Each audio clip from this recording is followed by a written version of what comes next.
The human that depended on focused attention for his survival has now become distracted animal. Contrary to popular belief, we humans cannot multitask. When we start paying attention on something, neurons inside our brain start processing that information. They get busy. Neural network switching happens. Our brain switches. There is no boring work. There are disinterested minds. Always remember that. There is no boring work.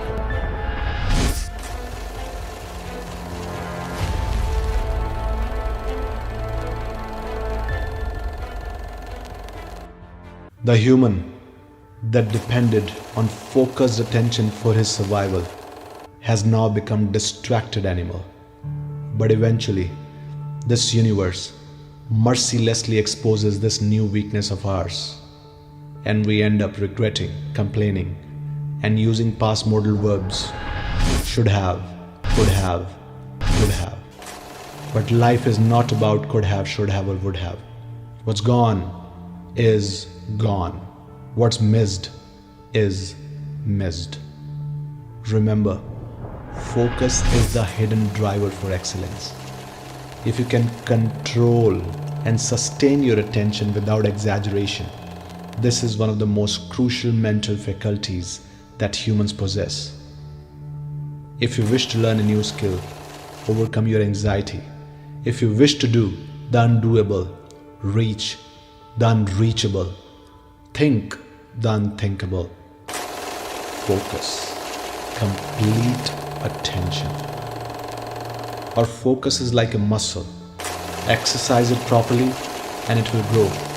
Abuse it and it will diminish. And one of the biggest culprits is the excessive usage of modern technology.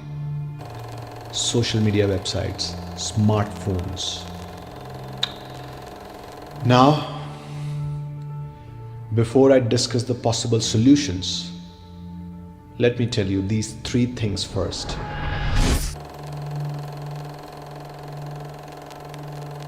Last year, I read this interesting book, The Distracted Mind.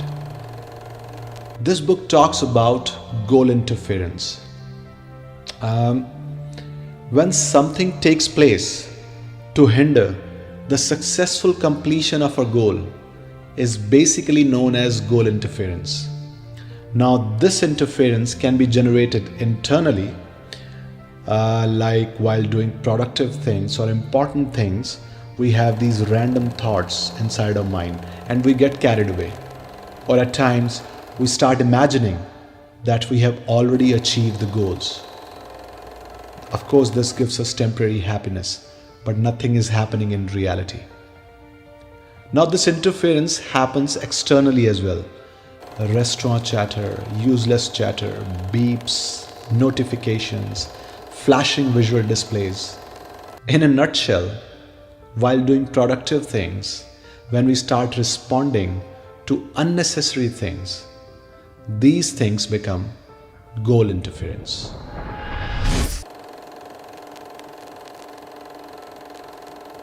If the interference is something which disrupts our focus but doesn't lead to change in our behavior, is known as distractions. But interruptions, on the other hand, cause a change in our behavior as they entice us to switch from the task we were focused on to the new one.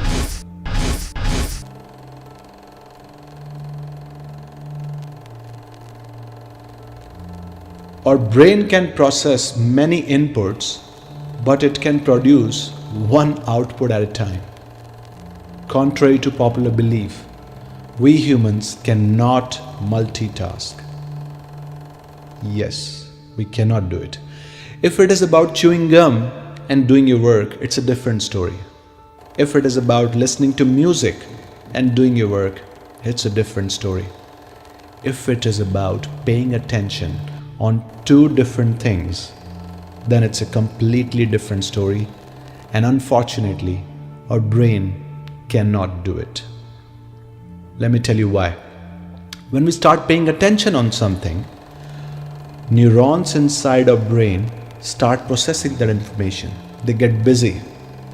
Then goal interference happens in the form of distractions, interruptions, and when we respond to these interruptions or distractions, then neural network switching happens.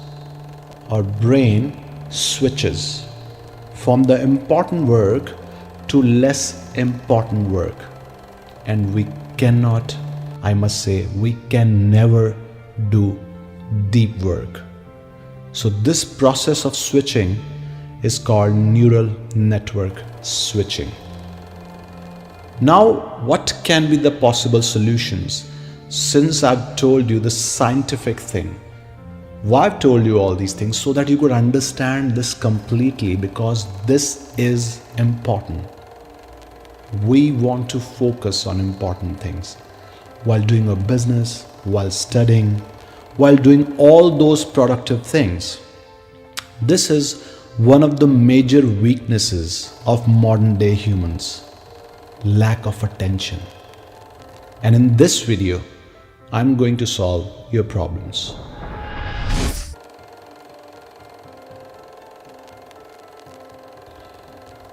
Why this is our first tip?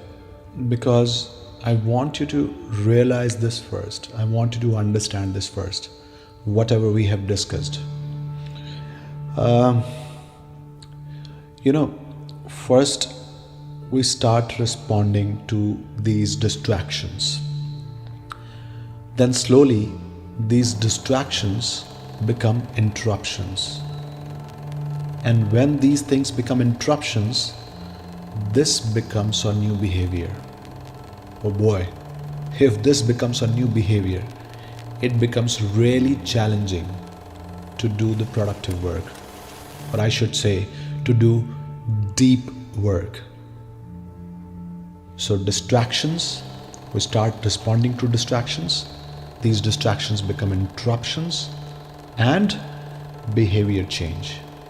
And once we form this new behavior, it becomes really challenging. So what is the possible solution? By remembering this, what I've just said, so that you don't get carried away in distractions.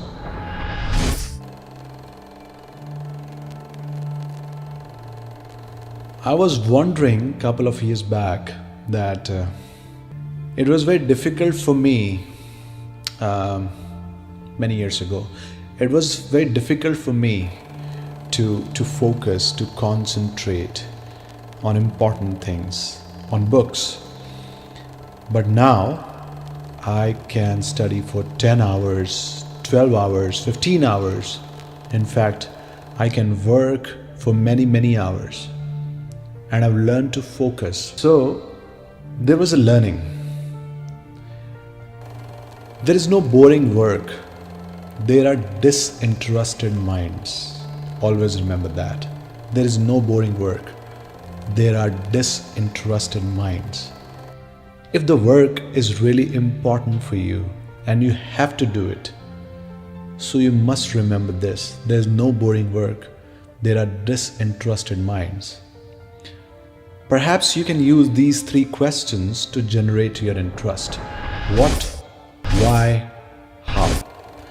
Like I was least interested in arithmetic. Then I asked myself these 3 questions. What is arithmetic? Of course you know about it. Why it is so important? Everything is arithmetic, right? Everything, the entire universe. So it's very important. You have to have this basic knowledge. Then I asked myself, okay, how can I improve my basic arithmetic? So what, why, how? I use these 3 questions for important work as well, if I'm feeling bored.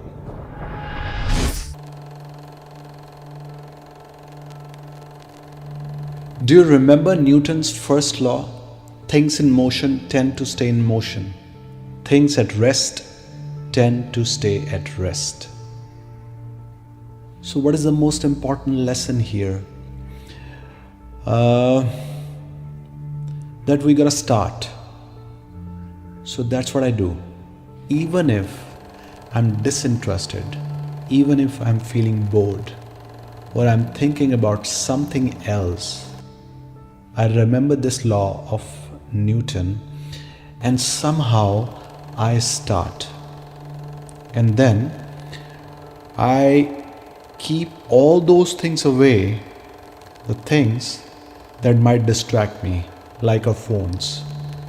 So I keep all those things away because things in motion tend to stay in motion.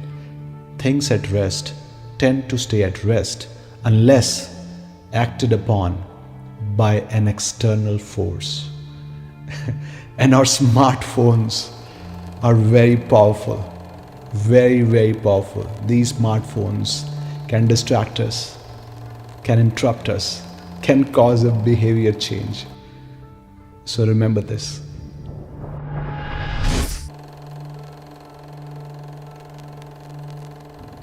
Since I study about human brain a lot, so our brain always likes the things which seem to be reachable. And if we change the dialogue, we also kill the ambiguity, because there's this ambiguity about this dialogue. I could achieve my goals someday. No, that's a bad dialogue. I should achieve few goals today. Now, just spot the difference and try understanding your own brain as well. I could achieve some goals, or I could achieve my goals someday. Another dialogue. I should achieve one goal or two goals or three goals or few things today. When we use this dialogue, we kill this ambiguity for our brain. And our brain is now clear that I have to achieve one thing or two things or three things today, not someday. So remember this.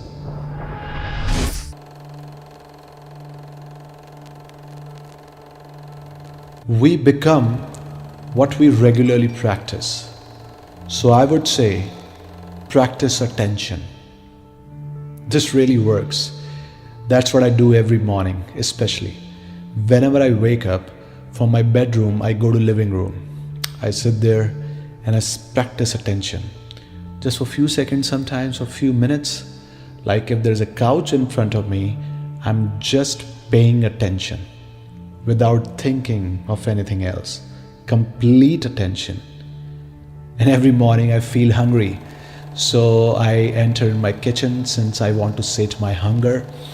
So whenever I enter in my kitchen, I give complete attention because I constantly remind myself, man, you gotta practice attention. You gotta practice attention because you become what you regularly practice.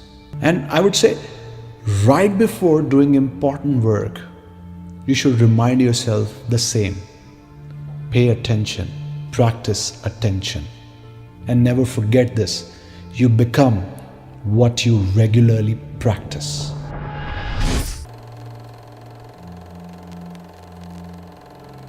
These things, I'm talking about social media websites, these things have been cleverly designed.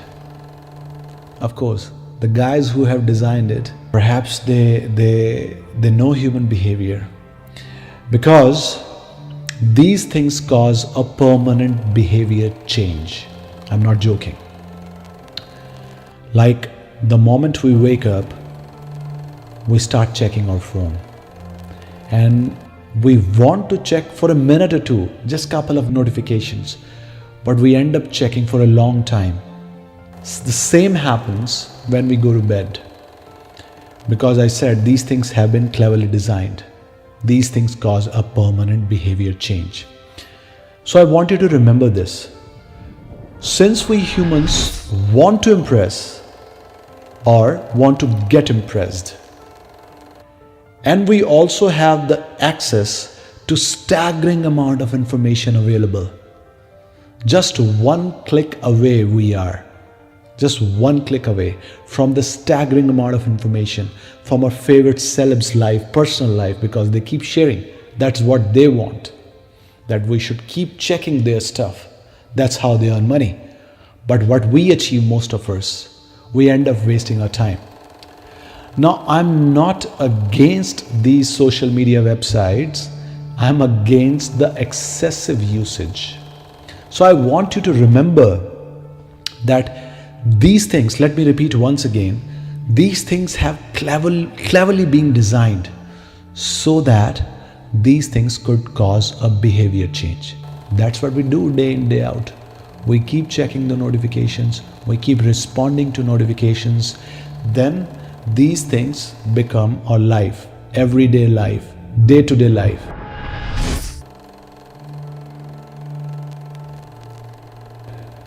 I read this strategy in a book, Deep Work, Internet Sabbatical, they suggested.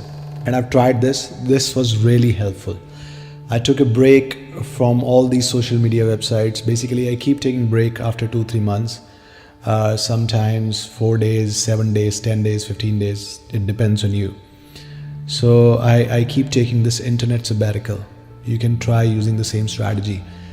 If you learn to live without these social media websites, you're doing great in this present era where we have become slaves. Why my talk is focused on social media websites? Because I personally believe these websites are the major distractions. And as you know, when distractions become interruptions and when interruptions become behavior, it becomes really difficult to change. So that's why I take internet sabbatical, or at times I limit my access. I allot myself a time. During this period, I'll be checking notifications. Other than that, I won't be checking. If somebody has an important work, I've conveyed this message to my near and dear ones, give me a call.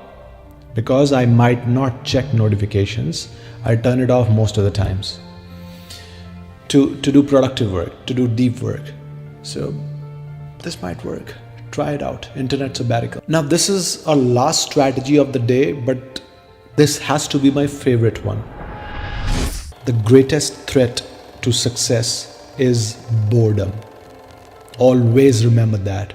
The greatest threat to success is boredom. So what I'm doing these days, Deep Work book taught me this strategy. What I'm doing these days, if you remember, perhaps most of you do the same. Let's say we are standing in the queue or we are waiting for somebody and we have got these quick 2, 3, 4 minutes. What we do? We start checking notifications again, start checking different websites. Okay, what's there? I'm not doing that. But have you ever wondered why we do that? Because we immediately start getting bored. That's the problem. The moment we get bored, we do less productive work. So what I do? I embrace boredom. Because the greatest threat to success is boredom. Somehow, if you can love boredom, you can do deep work, boy. You can focus. You can pay attention. So I am even practicing boredom. I do not check notification even if I have to wait for somebody. I do not check it at all. If you wish to do deep work, practice boredom. If something works, that's wonderful. If something doesn't work, do let me know, because I keep checking the comment section just to get to know what's going on in your life, whether you're using all these strategies or not, whether you're executing, or while executing these strategies, what sort of challenges you're facing. So please do let me know if something doesn't work out or if there are other questions. Till then, ta-da. See ya until next time.